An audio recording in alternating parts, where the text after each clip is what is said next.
துறை நண்பர்களுக்கும் ஊடகத்துறை நண்பர்களுக்கும் அன்பு கலந்த வணக்கத்தை தெரிவித்துக் கொள்கிறேன்.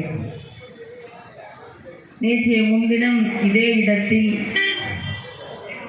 இந்த பாசிச கும்பலை பற்றியும் இந்த அடிமை எடப்பாடி பழனிசாமியை பற்றியும் பல நேரம் உங்களிடத்தில் நானும் உரையாடி சென்றேன். உங்கள் அனைவருக்கும் ஞாபகம் இருக்கும் என்று நினைக்கிறேன்.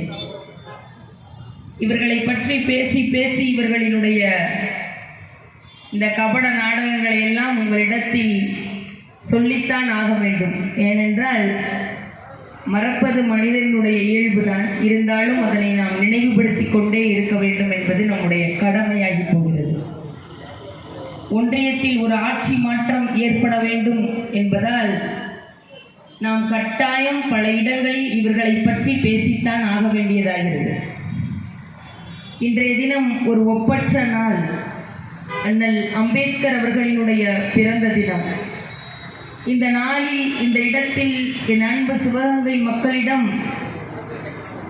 அவர் எப்படி ஒடுக்கப்பட்ட மக்களுக்காக குரல் கொடுத்தாரோ, சமூக நீதியை காத்தாரோ, சமதர்மத்தை, சகோதரத்துவத்தை, சமய சார்பின்மையை எப்படி உருவாக்கிட இவர்களை போன்றவர்களை எல்லாம் தகர்த்தெறிந்தாரோ, அடங்க மறு அத்துமீறு என்பதை போல நாம் இந்த நேரத்தில் அந்த கட்டத்தில் தான் இருக்கிறோம் என்பதை என் அன்பு உறவுகள் சிவகங்கை மக்களிடத்தில் நான் மறுபடியும் தெரியப்படுத்திக் கொள்கிறேன். அண்ணல் அம்பேத்கர் அவர்களினுடைய கூற்று ஒன்று இருக்கிறது. அதிகாரம் மிகவும் வலிமையானது. அந்த அதிகாரத்தை நாம் அடைந்து விட்டால் அனைத்தும் எளிமையானது என்று அம்பேத்கர் அவர்களினுடைய கூற்று. அதாவது என்னவென்றால், அதிகாரத்தை நாம் அடைந்து விடலாம். அந்த அதிகாரம் நம் கைவசம் வரும்பொழுது மக்களுக்கான பிரச்சனைகளாக இருந்தாலும் சரி, மக்களினுடைய வளர்ச்சியாக இருந்தாலும் சரி, நாடு வளம் பெற வேண்டும் என்று நினைத்தாலும் சரி, அது நல்லவர்களிடத்தில் கிடைத்ததானால் அது நலமாகி போகும் என்பதனால் தான் அன்றைய தினமே அம்பேத்கர் அவர்கள் சொல்லி சென்றிருக்கிறார்கள். என் அன்பு உறவுகள், உங்களிடத்தில் இன்னும் சிறிது நேரத்தில் இந்த பாசிச கும்பல்களை எப்படி விரட்டி அடிக்க வேண்டும், இவர்களினுடைய 10 ஆண்டு கால பரிதாப நிலைக்கு நம் மக்களை கொண்டு போன ஆட்சியை எப்படி துரத்தி அடிக்க வேண்டும், இந்த அடிமையாக இருந்து கொண்டிருந்த பழனிசாமி அவர்கள் இன்றும் மறைமுகமாக அடிமையாகத்தான் இருந்து கொண்டிருக்கிறார் என்பதை விளக்குவதற்காக இன்னும் நம்முடைய தோழமை கட்சிகளினுடைய நிர்வாகிகளாக இருந்தாலும் சரி, நம்முடைய மாண்புமிகு கூட்டுறவுத்துறை அமைச்சர் பேரன்பிற்குரிய அப்பா பெரிய கருப்பன் அவர்கள், இன்னும் நம்முடைய பல நிர்வாகிகள், நட்சத்திர பேச்சாளர்கள் என இவர்களை பயங்கரமாக உங்களிடத்தில் பல கருத்துக்களை எடுத்துரைக்க இருக்கிறார்கள். இருந்தாலும் சில மணித்துளிகள் பல நேரங்களில் பல இடங்களில் என்னுடைய பேச்சுக்களை நீங்கள் கேட்டிருப்பீர்கள். இருந்தாலும் எனக்கு இவர்களை பற்றி தொடர்ந்து பேசிக்கொண்டேதான் இருக்க வேண்டும். என் மக்களிடத்தில் எப்படியாவது இவர்களினுடைய இந்த கயவர்களினுடைய கபட நாடகங்களை எடுத்துரைக்க வேண்டும் என்பதனால் தான் பல இடங்களில் நான் பேசிக்கொண்டே இருக்கிறேன். என் அன்பு தாய்மார்கள் இருக்கிறீர்கள், என்னிலும் வயதில் மூத்தோர்கள் இருக்கிறீர்கள். இந்த ஒரு சம்பவத்தை நான் அனைத்து இடத்திலும் சொல்லித்தான் இருக்கிறேன். மணிப்பூரில் பிஜேபியினுடைய ஆட்சியில் இருந்தாலும் இந்த தேர்தலில் போட்டியிடவில்லை. ஏனென்றால் அங்கு பயங்கரமான வேலையை இந்த பிஜேபி செய்திருக்கிறது என்பதை அன்பு உறவுகள், தாய்மார்கள் தெரிந்து கொள்ள வேண்டும். 2 பெண்களை நிர்வாணப்படுத்தி அவர்களை பாலியல் வன்புணர்வு செய்தவர்கள்தான் இந்த பாசிச கும்பல். இப்படிப்பட்ட மோடியை நாம் வீழ்த்தியாக வேண்டும் என்பதை என் அன்பு உறவுகள், நம் வீட்டிலும் பெண் பிள்ளைகள் இருக்கிறார்கள் என்பதை உணர்ந்து நாம் வாக்குச்சாவடிக்கு செல்ல வேண்டும். என்னை போன்ற பெண் பிள்ளைகள் இன்று நாங்கள் தைரியமாக வந்து அனைத்து துறைகளாக இருந்தாலும் சரி, பெண்கள் இன்று வெளிப்படையாக இருந்து கொண்டு எல்லா இடத்திலும் முன்னேறி கொண்டு இருக்கிறோம் என்றால் தந்தை பெரியார், பேரறிஞர் அண்ணா என்று முத்தமிழறிஞர் கலைஞர் தொடங்கி இன்னும் இந்த விடுதலைக்காக போராட்டங்களில் ஈடுபட்ட தியாகிகள் தொடங்கி எண்ணற்ற பேர் இதில் இருந்ததனுடைய கருத்துக்கள் தான் இன்று பெண்களாக நாங்கள் உங்களிடத்தில் அந்த கருத்துக்களை பரப்ப முடிகிறது. இவர்களை போன்ற இந்த மோடியை போன்றவர்கள்லாம் மறுபடியும் ஆட்சி கட்டில் நாம் அமர வைத்தோமே ஆனால் நம் வீட்டிலும் பெண் பிள்ளைகள் இருக்கிறார்கள், அவர்களுக்கு பாதுகாப்பில்லாத சமூகமாக ஆகிவிடும். ஏனென்றால் முன்னாடி வயதுக்கு வந்த பிள்ளைகளுக்கு நாம பாதுகாப்பு வேணும்னு நினைப்போம். இன்றைக்கு சிறு குழந்தைகளுக்கு நாம் பாதுகாப்பு வேண்டும் என்று நினைக்கக்கூடிய சமூகத்தில் நாம் வாழ்ந்து கொண்டிருக்கிறோம் என்பதை என்னிலும் மூத்தோர்கள்லாம் நீங்க இருக்கிறீங்க, அதெல்லாம் தெரிஞ்சுக்கிறணும். ஆசிஃபா என்ற சிறு குழந்தை, அந்த குழந்தையை ஒரு கோவில் கருவறைக்குள் வைத்து கற்பழித்து அதனுடைய கை கால்களை கட்டி இது போன்ற கும்பல்கள் கற்பழித்து சாகடித்தார்கள்.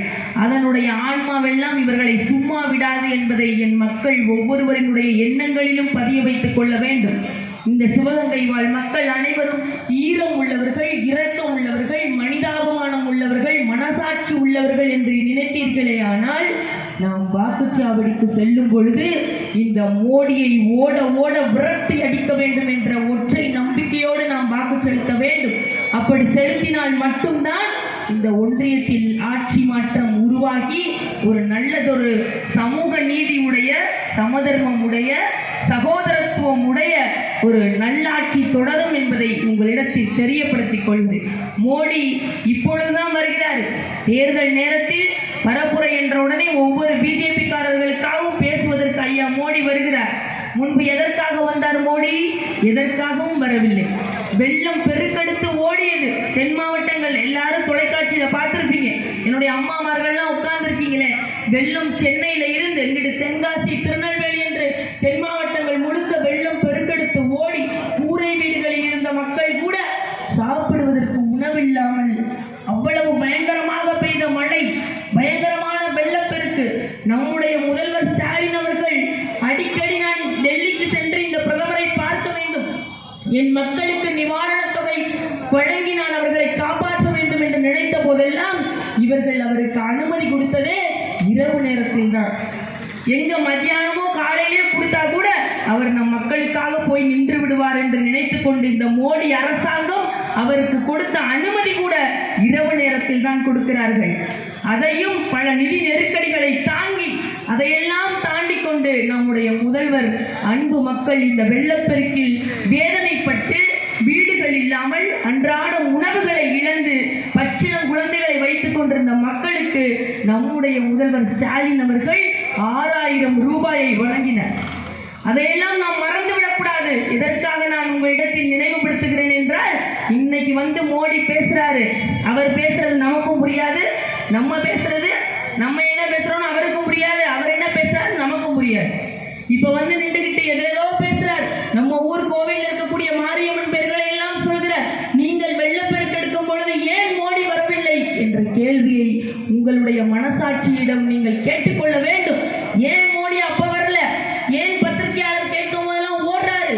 மணிப்பூர்ல 2 பிள்ளைகளை கற்பழித்தார்களே, அதை இன்று வரை மோடி கொஞ்ச தூரம் தான் மணிப்பூருக்கு, ஏன் போக முடியாதா? அங்க இருந்து 5 தடவை 6 தடவை இங்க வர்றாரு. இப்ப தேர்தலுக்காக அந்த 2 பிள்ளைகளை நிர்வாணப்படுத்தி நடக்க வைத்து ஒரு காட்டில் அழைத்து சென்று போய் பலவே வன்புணர்வு செய்ததை ஏன் இன்று வரை ஒரு பிரதமராக இவர் தண்டிக்கவில்லை என்பதை பெண்கள் எல்லோரும் அமர்ந்திருக்கிறீங்க.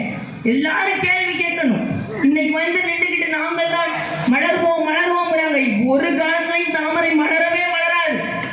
நீங்க தண்ணியில வேணா மலரும், தமிழ்நாட்டிலையும் மலராது, மற்ற எங்கேயும் மலராத அளவுக்கு இன்னைக்கு நிலைமை ஆயிடுச்சு.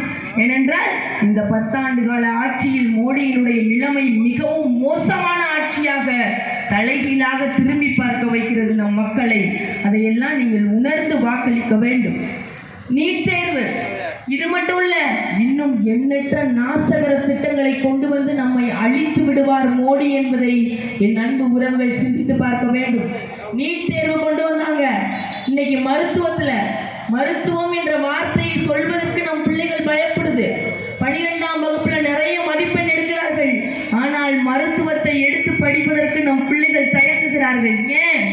நீட் தேர்வு எழுதினால் எங்கே தோற்று விடுவோமோ என்ற பயம். ஒரு பக்கம் நம்ம போய் கோச்சிங் கிளாஸ்லயோ அந்த பயிற்சி வகுப்பில் படிக்கும் பொழுது அதற்கான செலவுகளை நம்ம அம்மா அப்பா எப்படி கட்டுவாங்க, அந்த பயம். நம்ம மேலும் மேலும் படித்து தற்கொலை செய்து கொள்வதை விட வேறு வழியே இல்லை என்று பிள்ளைகள் மருத்துவத்துறையை தேர்ந்தெடுப்பதற்கு பயத்தை ஏற்படுத்தியவர் தான் இந்த மோடி பாசிச கும்பல், காவி கூட்டம், சங் பரிவார் கூட்டம் என்பதை என் அன்பு உறவுகள் நீங்கள் சிந்தித்து பார்க்க வேண்டும். ஒரு மாறு வேட போட்டிக்கு போறாங்க. என் பிள்ளைங்க போய் மேடையில் நிற்கும் போது, நீங்க உங்க வீட்டுல சின்ன பிள்ளைங்க இருப்பாங்க, பேரம் பேத்திலாம் இருப்பாங்க, போய் கேளுங்க, ஒரு மாறு வேட போட்டிக்கு போகும்போது என்ன மாறு வேட போட்டியில பண்ண போறோம்னா மருத்துவர் ஆகணும். அந்த ஸ்டெலஸ்கோப்பை போடும் பொழுதே அதுக்கு அவ்வளவு ஒரு சந்தோஷம் வரும். மருத்துவர்கிட்ட கூட்டிட்டு போகும்போது அந்த மருத்துவரை பார்க்கும் போது அதை வியப்பா பார்க்கும். அப்ப அவன் நம்மளுடைய அடிவயிற்றில் கை வைப்பதை போல நம் பிள்ளைகள் மருத்துவர் ஆகக்கூடாது என்பதை ஒற்றை நோக்கத்தை அவன் நினைவில் வைத்துக்கிட்டு இந்த நீட் தேர்வுன்ற ஒரு உயிர்கொல்லியை கொண்டு வருகிறான் என்றால் அவன் எவ்வளவு பயங்கரமானவன் என்பதை நீங்கள் புரிந்து கொள்ள வேண்டும். நம்ம வீட்டில் சமைக்கிறோம், வேலை செய்கிறோம், வீட்டில் இருக்கிறவங்களை வேலைக்கு அனுப்புகிறோம், எல்லாம் சரி. ஆனால் நமக்கு பின்னால் நம் தலைமுறையை காலி செய்வதற்கு என்ன வேலை நடந்து கொண்டிருக்கிறது என்பது என் அன்பு மக்கள், தாய்மார்கள், என் தம்பிமார்கள், சகோதரர்களுக்கு தெரியாது. இவர்களுடைய நோக்கம் எல்லாம் என்ன? சமூக நீதி இருக்கக்கூடாது, சகோதரத்துவம் இருக்கக்கூடாது, சமய சார்பின்மை இருக்கக்கூடாது. இதெல்லாம் தான் இவர்களுடைய நோக்கம். இன்று அண்ணல் அம்பேத்கர் அவர்களுடைய பிறந்த தினம். நம்ம அவரை பற்றி இன்னைக்கு பேசுறோம். ஆனால் மோடி ஆட்சி காலம் வந்துவிட்டால் அம்பேத்கர் என்றால் ஒரு மனிதர் இருக்கிறார் என்பதை கூட நம் தலைமுறைகளுக்கு கடத்துவதை நிறுத்தி விடுவார்கள் என்பதை இந்த இடத்தில் உங்களிடத்தில் சொல்லிக் கொள்கிறேன். அரசியல் அமைப்பு சட்டத்தை பெரிதும் மதிக்கிறோம்.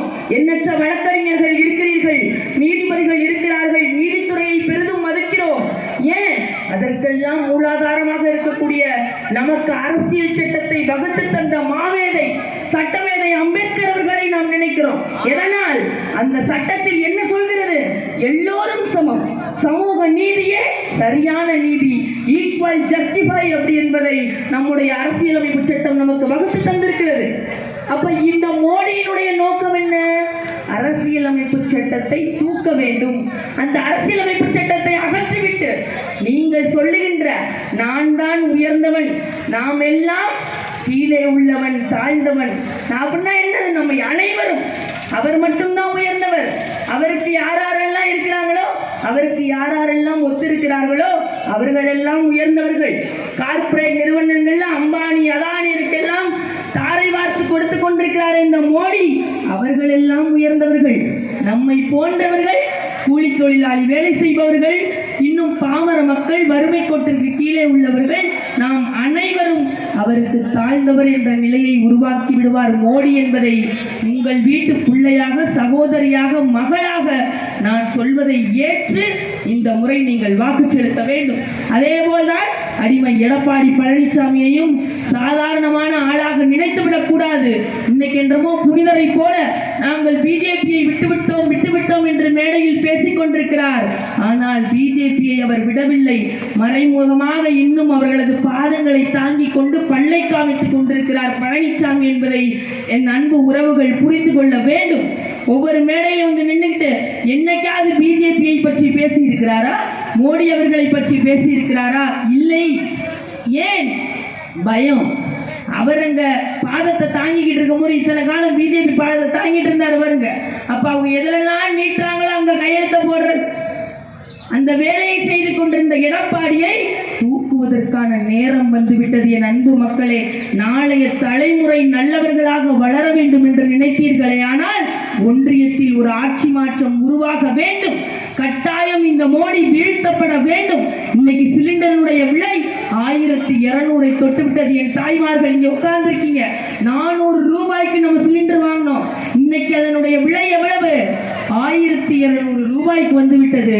சிலிண்டர் காலியாக போகிறது என்று நினைத்து விட்டால் நம் அடிவயிற்றில் நெருப்பை கட்டுகிற அளவிற்கு இந்த மோடி செய்துவிட்டு போய்விட்டார். இன்னைக்கு வந்துகிட்டு 800 ரூபாய் 900 ரூபாய் கொண்டு வந்திருக்காங்க. எதற்காக?